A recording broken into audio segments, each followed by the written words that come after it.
Good morning. You are listening to National Real Estate Auction Radio. I am your host, Doug Dennison, and we are broadcasting from beautiful St. Augustine, Florida, the nation's oldest city, at WFOY 1240 AM studios. Through the power of the Internet, this program is being streamed worldwide on 1240news.com. The show will also be archived on RyleAuctions.com, as they are the host sponsor of this program. Additionally, the show will be posted on YouTube.com. We're going to be talking about real estate auctions, past auctions, upcoming auctions, different real estate markets across the country. We've got lots of topics today and lots of guests that will be calling in from all over the country. I'm very excited for this opportunity. Hope you all had a great holiday. We've got New Year's coming up. It's a beautiful day in St. Augustine, Florida, and very happy to be here giving you kind of a end of the year and predictions for the new year type of program today. The radio show mission statement is to provide an educational experience for listeners in a promotional format for auctions across the country. We started this show about 9 months ago. I believe the first one was in March.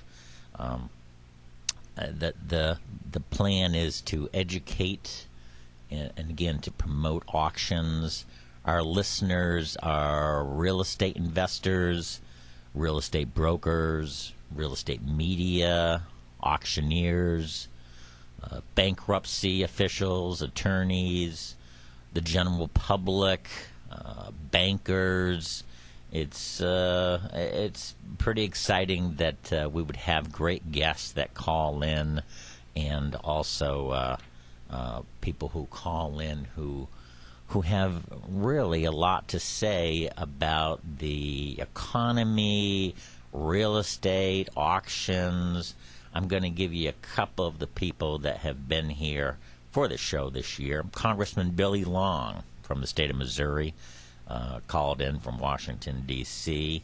Stanley Tate, the former RTC Resolution Trust Corporation head from North Miami, Florida, called in. Peter Monroe, the past president of the Oversight Board of RTC from Tampa, Florida, called in. Ed Delgado, who's the CEO of the Five Star Conference and the Five Star Institute in Dallas, Texas, checked in with us. Michael Fay, president of Colliers International in Miami, down in Miami, Florida, was a guest of ours. Patrick Blunt, who is the CEO of Benewolf. They do loan auctions from Guthrie, Oklahoma, was a guest. Larry Friedman, former director in the Executive Office for U.S. Trustees, who now lives in Stuart, Florida, called in. But we have our first guest, and let's get rolling. Good morning. You're on the air. Doug, good morning. J.J. Dower, how are you? Well, I'm fine, J.J., and thank you so much for calling in on a Friday morning, and a very interesting year for real estate, for the economy, for auctions. First of all, tell us who you are and how you're involved in auctions and real estate, if you would, J.J. I sure will, Doug. At present, I currently wear a lot of hats. My auctioning background is I'm a partner in Ayers Auction and Real Estate in La Follette, Tennessee, but currently I'm serving as the NAA Vice President, and also I've just assumed the role of CEO of MarkNet Alliance. So, as you can imagine, I'm a lot of exposure to auctions in today's world, Doug. Well, big time, and also you have your frequent flyer miles going for you, I'm sure. Yes, sir. That and a lot of seat time behind the steering wheel. Yes, yes. Tell me a little bit about MarkNet Alliance, and then we'll get into the NAA. Okay, great. Well, Doug, MarkNet is a nationwide auction group, and we have 45 member companies in 23 states. In 2011, we conducted approximately 4,800 auctions across the country, and did $650 million in gross sales, which was about a 25% increase for us from the year before. And we primarily are a real estate auction company, but we actually conduct auctions from everything from pots and pans to commercial real estate. We have 65,000 registered bidders on our online bidding platform, and we get about 420,000 unique visitors every 30 days to our website. 1 month this year, we actually set a new record. We conducted 1,000 auctions during a 30-day period. That's just incredible. And if you do 1,000 auctions during one time and go to your marknetalliance.com website, that has to be a go-to site for real estate investors and real estate brokers who want to know about auctions across the country, and that's got to be a big boon for your members. Oh, yeah, there's no doubt about it. I think that's, of course, why we're seeing such a big increase in our web traffic is just the amount of product that we have out there available. And truly, if you're a real estate investor, we have everything from the building lot to the single-family home to the high-end beach property to the high-end commercial property. So it's a smorgasbord of opportunity for the real estate investor. Tell us about the NAA. I know, of course, what it is, but what is the NAA for our general public? It is the National Auctioneers Association, which is the largest group of professional auctioneers in the country. About 4,000 members in every state in the United States, and now several countries from South Africa to Canada. And it's a typical trade association, and it's made up of professional auctioneers located in Overland Park, Kansas, and been around 60 years now, I guess. So it's a lot of great knowledge and opportunity out there for that professional auctioneer, and they also offer designation courses, and several top-notch people that you and I know are involved in teaching those courses. So it's truly where the professional auctioneer wants to be involved with. Well, on behalf of our profession, I appreciate the fact that you're involved there. You're actually, as a vice president, you're the number 2 person, and it just takes a whole bunch of time, and not everybody knows, but that's a non-pay job, but you certainly put the hours into it, so it almost should be a paying job. It takes so much of your energy. Tell us a little bit about Ayers Auction House. Well, my father-in-law, Hack Ayers, started our company in 1957, so we've been around for a while, and we have 2 office locations here in Tennessee, and we primarily conduct real estate auctions in Tennessee and Kentucky. And our specialty has always been selling of raw land, but as you can imagine, land prices and subdivision lots are not what they once were. So, like many other auctioneers, we're now, working for banks or whoever has the product to move, and we're conducting both live and online only auctions, and some hybrids where you have live and online bidding combinations. Well, you're starting to get into one of my topics, and that was, what was 2011 like for the auction profession? I've looked up, I know what our numbers at our company was. And at Ayers, for example, in 2011, our sales numbers were almost as good as they were in 2005, which would have been a peak time for us. Wow. But as you can imagine, with the real estate prices across the board not being what they once were, it means we're conducting more business to get to the same gross sales numbers. But even with MarkNet, I've seen a 20-some% increase across the board with our members from 2010 to 2011. And I see some trends across the country, residential real estate, I think, has had a slight moving upward. Building lots are down. Farmland in certain parts of the country, if it's a crop-type producing land, it's probably at an all-time high. Mm-hmm. You know, I think commercial property is going to continue to be the next phase that's going to be hit hard in the market. Yeah. There's probably going to be a lot of commercial inventory starting to show up with banks and lenders across the country. You know, that may be the next move, but I think the market will kind of get to where it's stable, and will it be back to what it once was? You know, I don't know, but you know, I think for the most part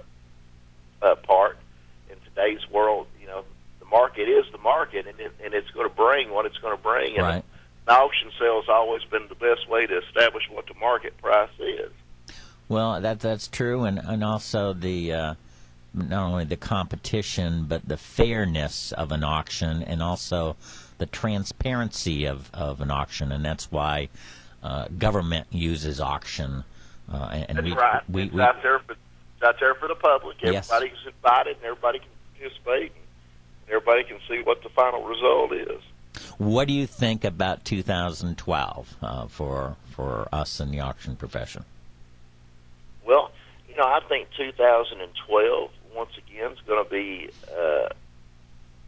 I think will be even a little better year, because I think, like I said, as an auctioneer, the fact that we kind of understand a little bit about what the market is right now, and have a little bit better grasp of where our buyers are coming from and some of the limitations they're fighting because of financing changing a little bit. You know, it's not as simple to go get you a loan to buy something in today's world. Yes. So I think, you know, auctioneers are going to have adjusted to what the new trends are going to be, and I think 2012 is going to be just a great year for the auction profession, and I think it's going to still be a great year for an opportunity for investors out there to take money out of the bank where they're earning nothing and put it into something that's going to appreciate again at some point in time.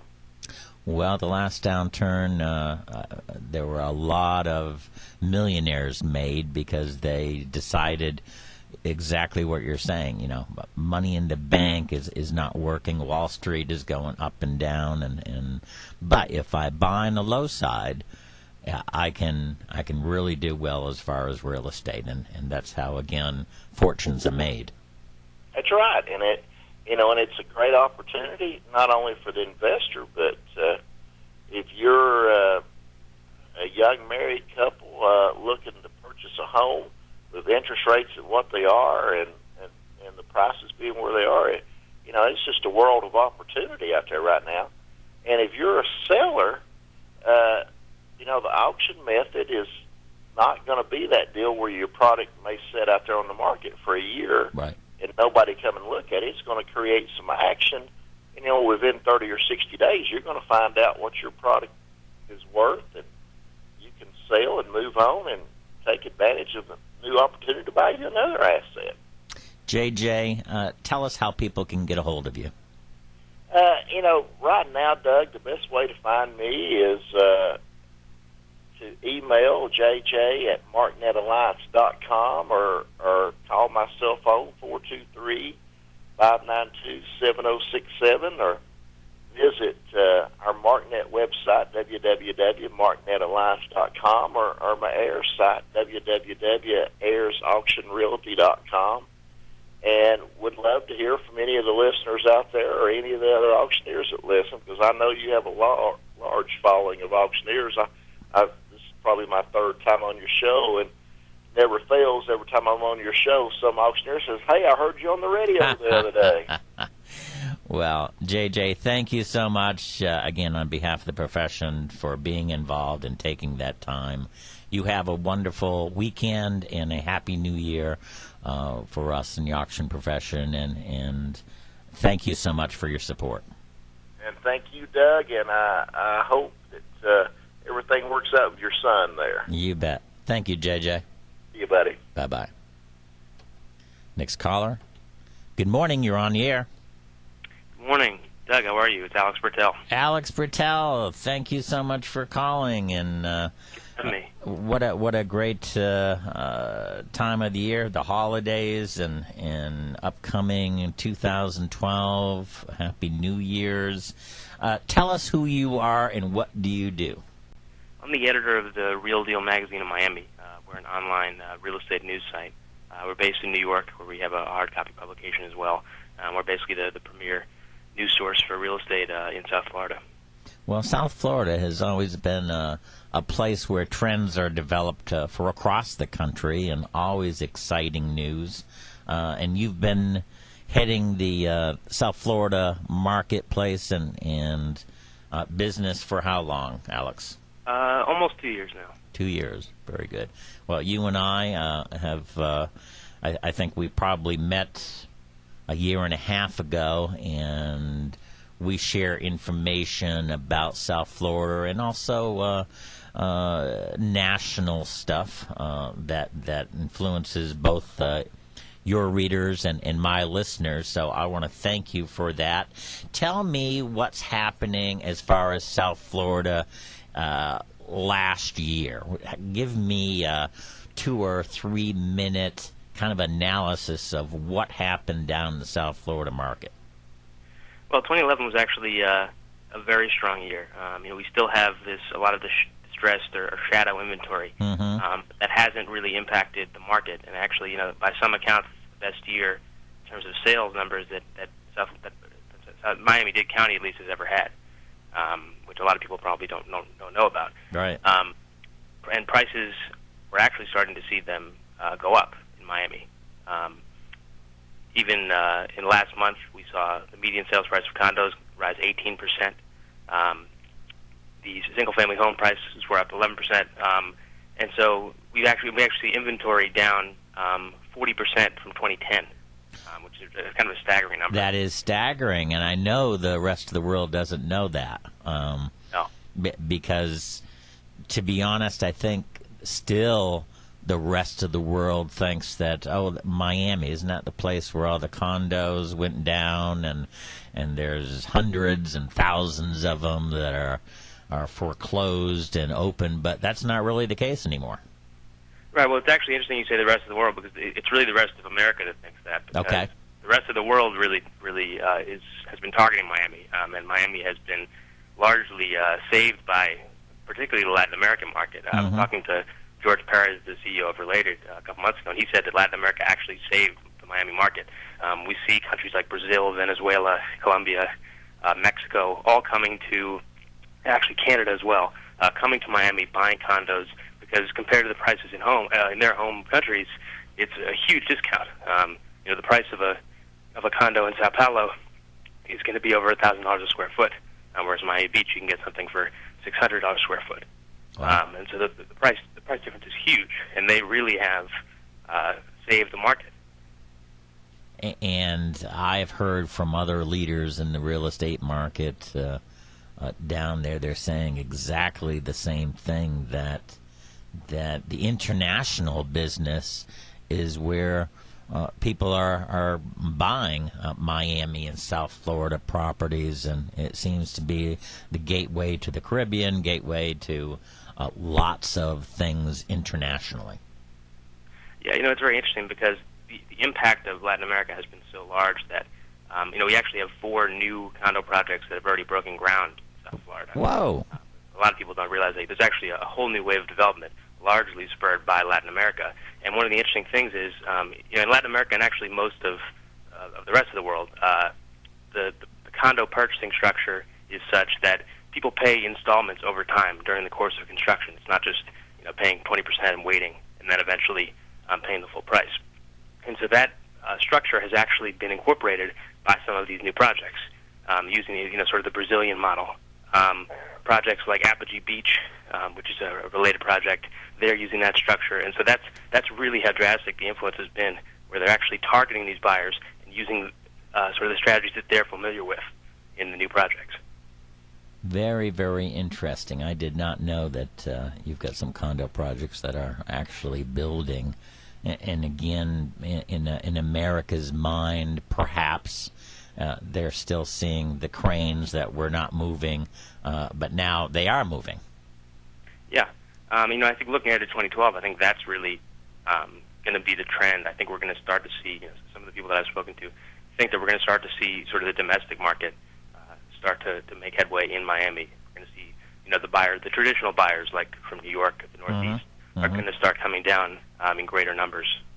Well, it's funny because we're all followers in some way, and whenever it looks like, oh my gosh, it seems like there's a bargain and I'm going to miss the train if I don't jump on quick, that's when there's like a splurge of buying, and you are probably right. The rest of America is going to say, man, what's happening in Miami, I need to jump aboard. Yeah, I think Miami just generally is starting to become the sort of magnet in the way that New York has been for decades, for talent, for businesses. And I think that Miami has grown so much. Even, I moved down to Miami 3 years ago, and even in those 3 years, it's become such a different city culturally, artistically, and obviously the population has grown. We're actually starting to see, I think, something like 550 new people in Florida every day. So you kind of see that wasn't the trend a few years ago. We're actually for sure. residents. And I think that's going to have a huge impact. And you see it in Miami. Downtown Brickell, which was the heart of this new condo boom 3 years ago, was almost empty. And now it's thriving. Well, that's very good. You have a great background, not only in the South Florida area, but the New York area. Give me a little perspective as far as New York, if you would. Well, New York's a very different market. I think it's held its own a little better. There haven't been as many foreclosures, obviously, but New York it's always going to be a strong market, just because of the way it is, sort of its natural characteristics. It's been that magnet for so long, but it's a very different market. It's there's pockets across this country that are doing very well, and New York is one of them, or continue to be that way. Tell us how to get in touch with you, because the listeners want to know. They want to go on your website, find out what South Florida is doing, and of course jump on board the Miami train. Sure. Well, the website is therealdeal.com/Miami. TheRealDeal.com is our New York site. And my contact info, if you want to just contact me, my email is ab@therealdeal.com. Excellent. Hey, Alex, thank you so much. I look forward to working with you again this year. Have a great 2012 to you and your family. And again, thank you for being such a supporter of the show. It's always a pleasure to be on the show, and thank you again for having me. And have a great New Year. All right, Alex. Take care now. All right, take care. Bye-bye.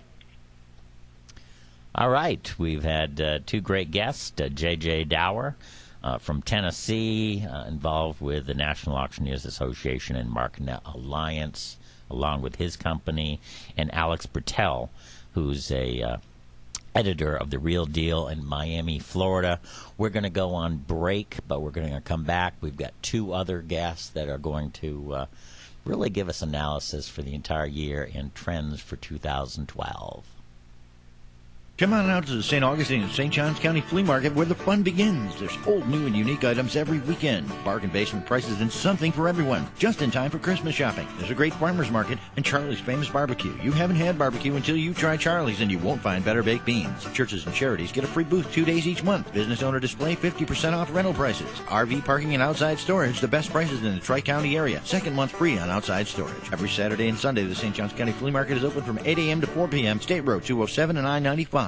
Licensed by the state as a skilled nursing facility and certified for a broad range of payer types, the Ponce Therapy Care Center's team of professionals is committed to providing the best nursing care and rehabilitation services. Choosing a skilled nursing facility for a loved one is always a difficult decision. At the Ponce Therapy Care Center, our admissions and social service staff assist you in making an informed, caring decision. We provide information about our facility, determine your payment options, and strategize about your loved one's regimen of care, length of stay, and expected discharge to home. At the Ponce Therapy Care Center, we are proud that over 90% of those admitted to our rehabilitation program successfully return to home.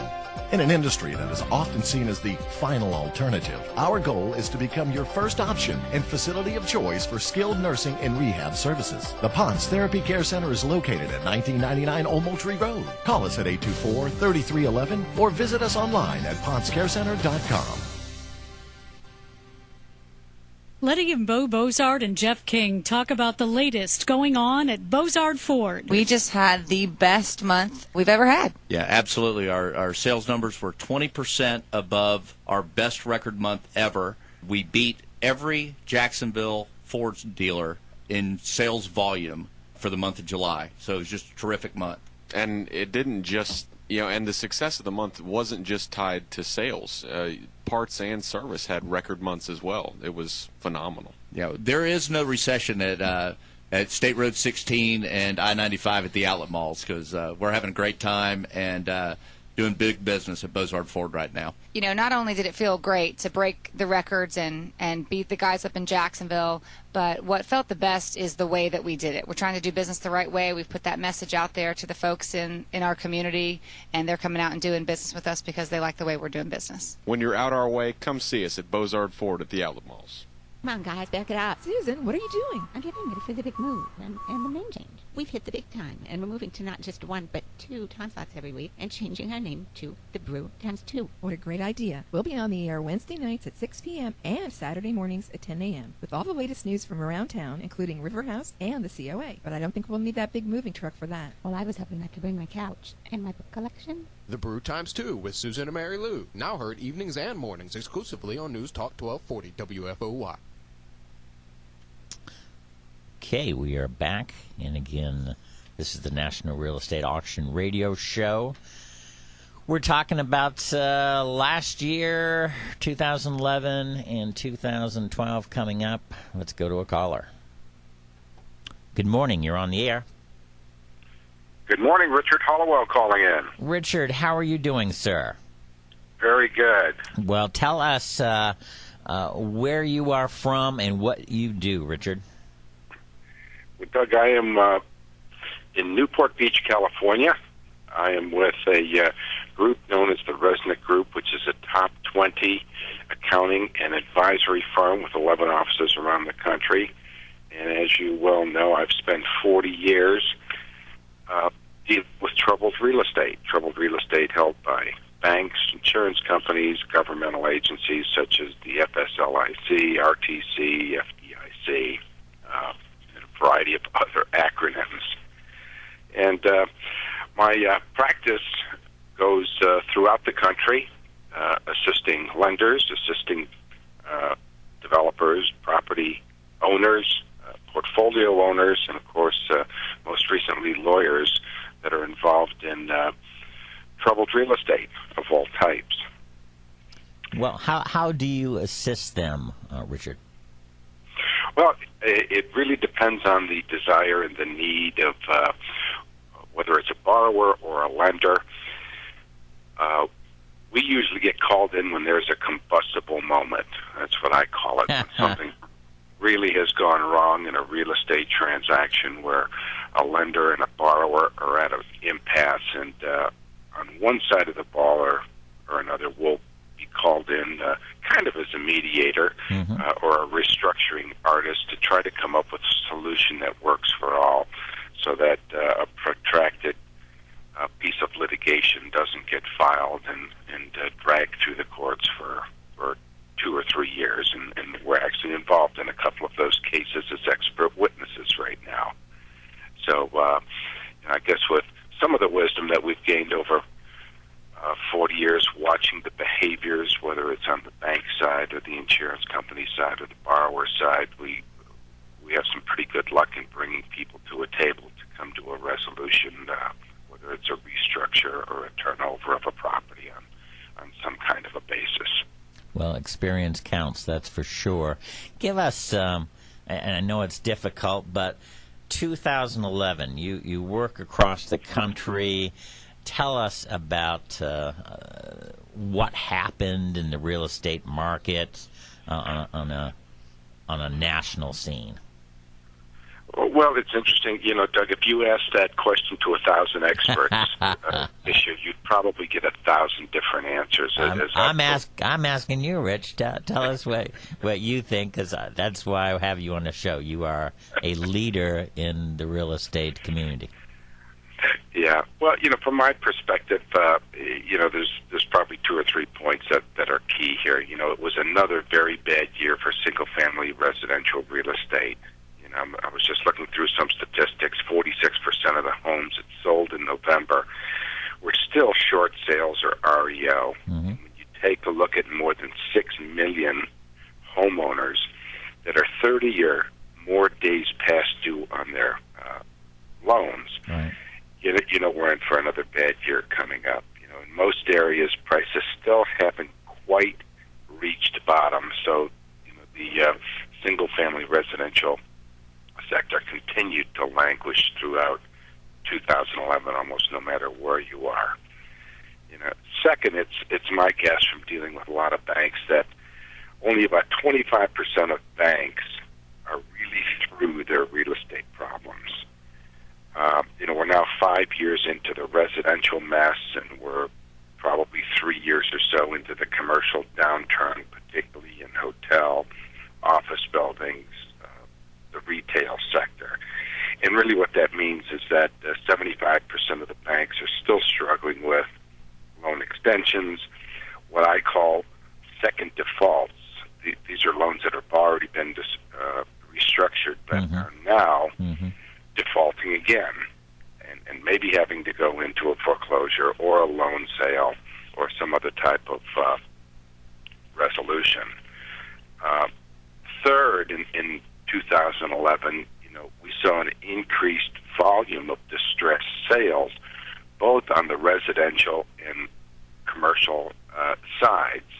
Now, with that said, we're still nowhere near having a market clearing of all the distress that's out there, but we have seen movement of properties, in many cases, particularly on the side of the CMBS lenders, who oftentimes have pocket buyers or folks that they have dealt with that they feel comfortable moving a distressed asset to without actually taking it out to the market. So there has been some market clearing. And I guess the fourth thing that I saw personally in 2011 was a real outbreak of all kinds of real estate-related litigation. And why has that happened? It's really happened because in many cases, whether it's a limited partner or whether it's a bank or a mezz lender, folks in many cases have been pushed to a position of now being able to quantify their losses, and now they're looking around the table to see who they could blame, who they could collect from potentially. We've seen an outbreak of litigation against officers and directors of failed banks. These suits are put on by the FDIC to a great extent.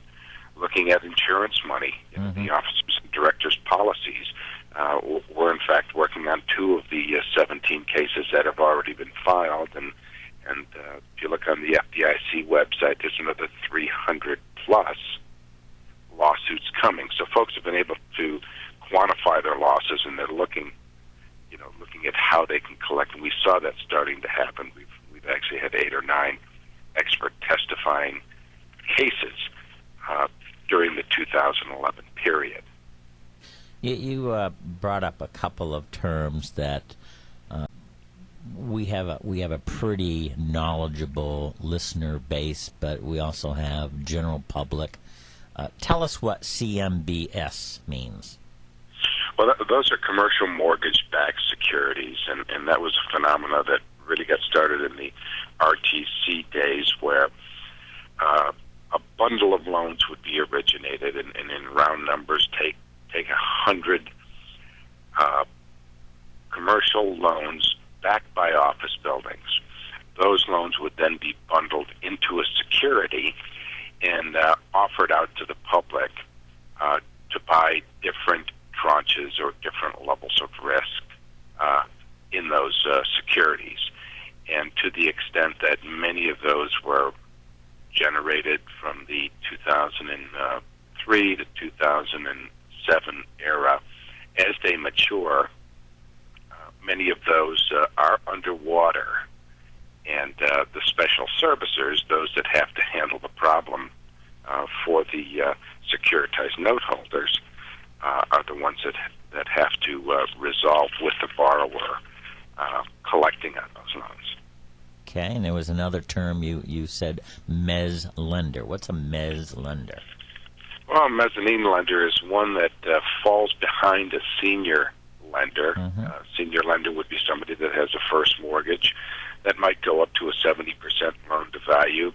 The mezzanine lending industry was very hot in the 2000s, where you could borrow up to 15, maybe 20% of the value of a property, stacking that on top of the senior lender. Yep. In essence, reducing the equity that a developer or a property purchaser might have at the point of purchase of a property. Spreading the risk. Spreading the risk. 2012. What is your gut feel for us in the profession? What's going to be the hot spots, and how are we going to not only survive but prosper in this business? Well, you know, I see. I actually just had an article published recently talking about 2012 predictions, and there were 4 or 5 key points in there. I'll kind of run through these really quick on a bullet. Richard? What article and what was the source? I will send you a link to that article. It was in an online publication. But basically it was outlook and opportunities for 2012. And a few of the key points were, number one, like 2011, 2012 doesn't look good for job growth. Corporations will continue to function in a real frugal manner, and lending standards will remain very tight, which to me means that lenders that are already in a real estate credit are probably stuck there and going to have to deal with things as they mature or default. Second, there's about $1.4 trillion of commercial real estate loans that are going to mature between now and 2014, and some 40% of those are underwater. So, you know, we'll see more loan extensions. We'll see borrowers look to for more equity. We'll see more note and REO sales. And again, going back to the CMBS lenders, we'll see a good portion of that in their basket. Third, and you know, I haven't said a lot of bright things about real estate for the last 5 or 6 years, but I really see multifamily development taking off in 2012. That's actually one of the very strongest suits of the Resnick Group, because they're actually one of the premier authorities on low-income housing tax credits to get development deals off the ground. But with homeownership having reached a peak of about 70% in 2007, if you consider those folks that have already been foreclosed on or that are now 90 days or more delinquent, homeownership has dropped from about 70% to just under 60%. And that is a huge quantum shift in where people are going to be living over the next 4 or 5 years. That's a lot of multifamily demand. So I do think that you're going to see new projects going. So those that might have a piece of land that might be suited for a low-income project or a market-rate project might dust off those plans that they had put together 4 or 5 years ago and say, maybe this is feasible now. So I do see that breaking out all over the country. So more renters, because number one, they got in trouble with the last house, and now they can't find financing, basically. So they're looking for rental apartments and condos, and this is where this all growth is coming from. Yep, absolutely. absolutely. And there's a lot of good statistical data out there showing that there's a growing demand for rental housing, really of all types, and folks ought to heed that because I think there's a real opportunity there. And that of course trickles down to the property management side, the leasing side, the entitlement side, the design side for architects. So I think that is a good opportunity for next year. And I know you're down in Florida, Doug. I do think that during this next year, you're going to start to see a lot of the baby boomers who are getting ready to retire that haven't been really damaged by this economic downturn. I think you're going to see them head to the Sun Belt states to buy their retirement homes because, prices are really rock bottom. I lived down there for 30 years, and the home that I built in 1995, you could buy it at the same price today, and we're approaching 2012, and I think that's really profound. And I think folks should take a look at the great values that are around. If they're ready to retire, they have an ability to sell their house, or they've got some cash and want to retire. There's some great bargains, particularly all over the Sun Belt. Well, I guess. Go ahead. Yeah, I guess the wild card in all predictions for 2012 is really surrounding, what's this global economy doing, and where do we go with political unrest? Whether it's Iran or Iraq or Russia or North Korea, you've got these little combustible pots of uncertainty boiling around the world, and I'm not sure who can predict what's going to go on there, or exactly how it might affect real estate. But if we stick to fundamentals, what we do best, take a look at where the new demand is. I think people can have a pretty good year in 2012. Well, it's a changing world, that's for sure. It's become smaller, but we're having a lot of international buyers, which really helps us. And that's a good thing. You talked about Florida. That's where you and I met. We did an auction together 20 years ago, I believe, down in Miami. That was very successful for a multifamily property that was hurt by a storm. And again, it was wonderful to work with you, and we were successful. So that was a wonderful thing. Yeah, it was my pleasure. That was one of many troubled assets we handled for the RTC way back when. But the best thing to come out of a long career like this is the relationships that we built. And I do appreciate Dec and you asking me to be on the program. And I'm wishing you the best for 2012 for sure. Absolutely, same to you. Tell us how people can get a hold of you, Rich. Well, I can be reached by email at richard.hollowell@Reznick, that's REZNICK group.com. Of course, our website is www.reznickgroup.com, and my best number is always my cell number, which is 213-631-6116. And as I mentioned, our practice is national in nature, and would love to see if we can assist any of the folks that are program listeners. Richard, thank you so much for calling in. You have a great 2012. All right. You too. Thanks, Doug. Take care. Bye now. Okay, we got a next caller. Good morning. You're on the air. Yes, hi, Dan Sklar. Hey, Dan. How are you doing, sir? I'm well, thanks. How are you? Well, good. Tell us where you're from and also what you do, Dan. I'm from New Hampshire, and I am an attorney with Nixon Peabody, and most of my practice focuses on lending and debt restructuring, Chapter 11 work.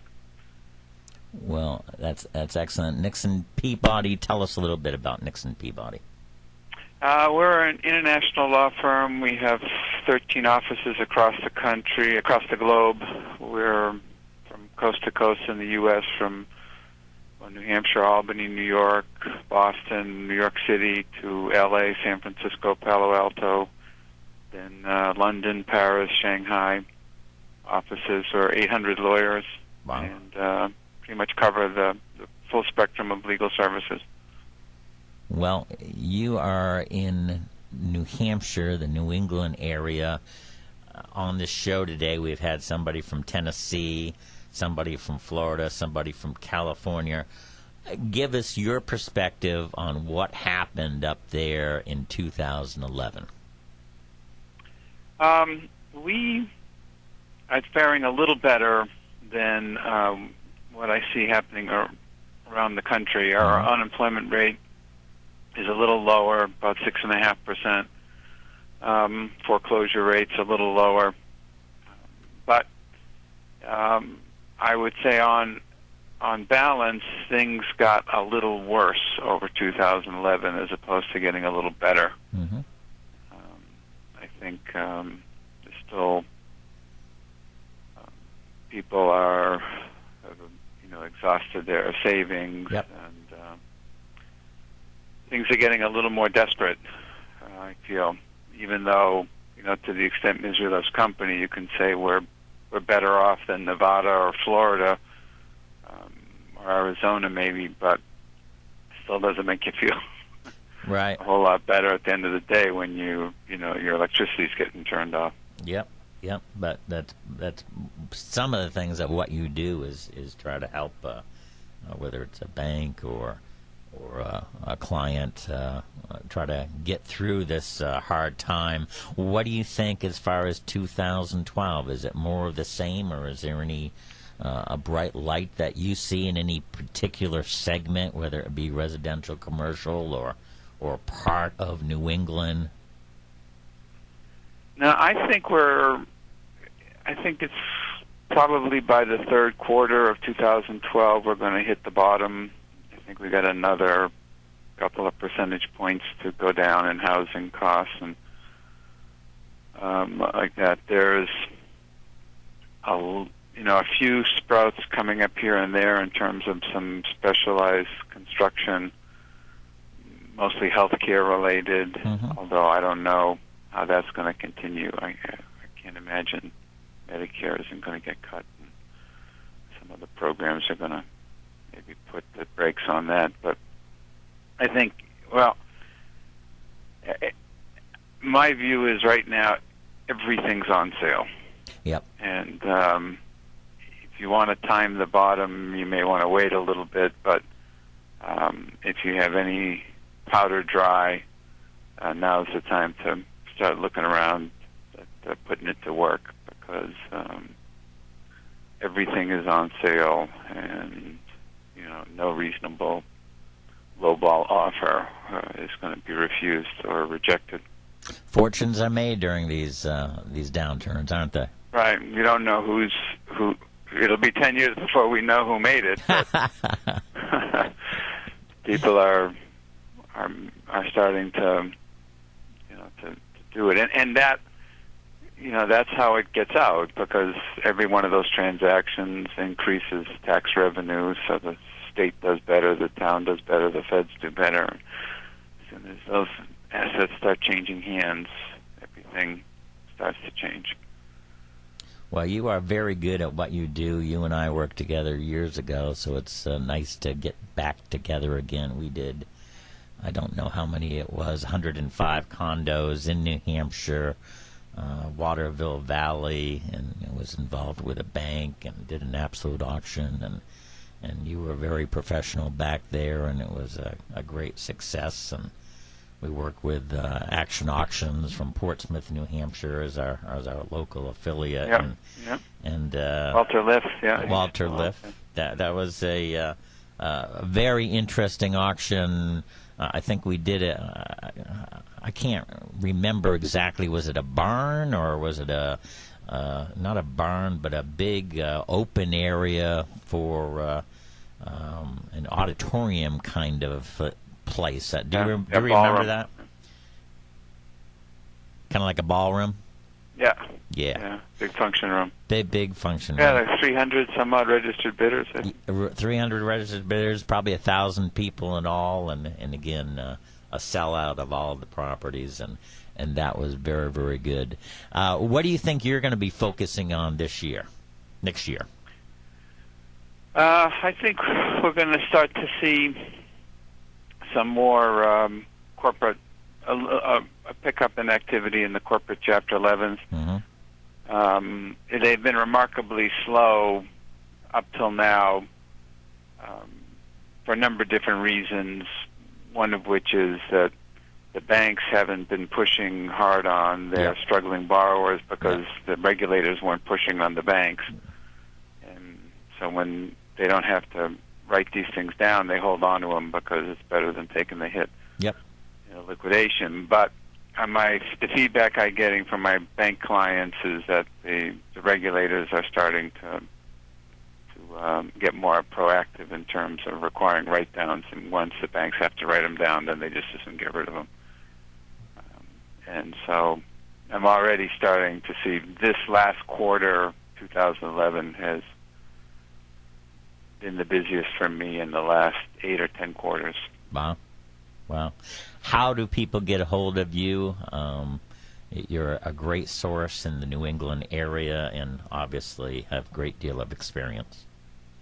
The website for NixonPeabody.com. You can get my information, Dan Sklar, S-K-L-A-R, or you can email me at dsklar@NixonPeabody.com. Pretty easy either way. Dan, thank you so much for calling in today, and again, you're a great source of professionalism up in that area, up in Manchester, New Hampshire. We thank you for your call, and you have a great 2012. You as well. I appreciate it, and obviously if we start liquidating some real estate, you'll be sure to hear from me. Thank you, Dan. You have a good one. You too, and thanks, Don. You bet. Bye. Okay, Dan Sklar, let's go for a quick break, and we'll be right back. MarkNet Alliance is a national, membership-based network of 41 auction companies. Our companies are successful auction professionals with proven track records and thriving businesses.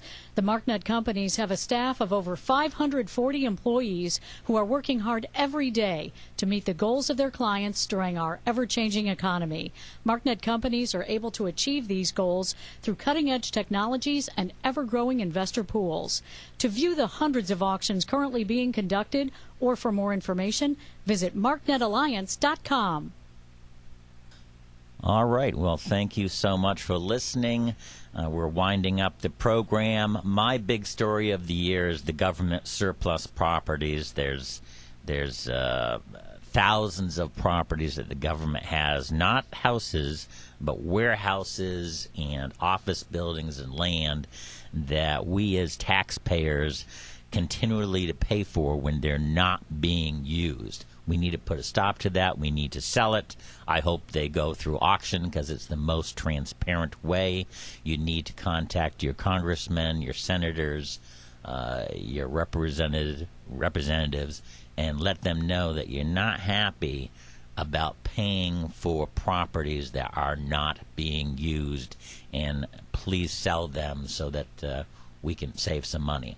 Thank you so much. Have a great 2012, and I appreciate you listening.